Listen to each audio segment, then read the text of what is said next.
என்னோடய ஸ்டைலில் வறுத்து அரைச்ச இன்ஸ்டன்ட் ரசம் எப்படி செய்கிறதுன்னு பார்க்கலாம் வாங்க.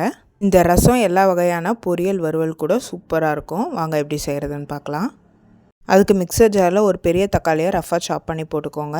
5 பூண்டு தோலோட, 1 கை கருவேப்பிலை கொத்தமல்லி சேர்த்துக்கோங்க. இப்போது ஒரு கடாயில் 1.5 டீஸ்பூன் வரமல்லி, ஒரு 4 வெந்தயம், 1 டீஸ்பூன் ஜீரகம், 1 டீஸ்பூன் மிளகு, 1 காஞ்ச மிளகா எல்லாத்தையும் ட்ரையாக வறுத்து மிக்சர் ஜாரில் ஆட் பண்ணி பல்ஸில் கிரைண்ட் பண்ணிக்கோங்க. இப்போ ஒரு கடாயில் 1 டீஸ்பூன் கடலெண்ணெய் காஞ்ச உடனே 1/2 டீஸ்பூன் கடுகு, 1/4 டீஸ்பூன் பெருங்காயம், பச்சை மிளகா கீனி, 2 இனுக்கு கருவேப்பிலை, நம்ம அரைச்சி வச்ச விழுதையும் போட்டு ஒரு 5 நிமிஷம் ரோஸ்ட் பண்ணுங்கள். முன்னாடியே ஊற வச்ச 2 இன்ச்சு புளி உப்பையும் கரைச்சி வானலில் இருக்க மசாலாவோட சேர்த்துக்கோங்க. திப்பி ரசத்தில் விழாமல் பார்த்துக்கோங்க. ஃபில்டர் வச்சு ஃபில்டர் பண்ணிக்கோங்க, இல்லைனா கையிலே ஃபில்டர் பண்ணி எடுத்துருங்க. உப்பு புளிப்பு காரம் கரெக்டாக இருக்கான்னு இந்த சமயத்தில் செக் பண்ணிக்கோங்க.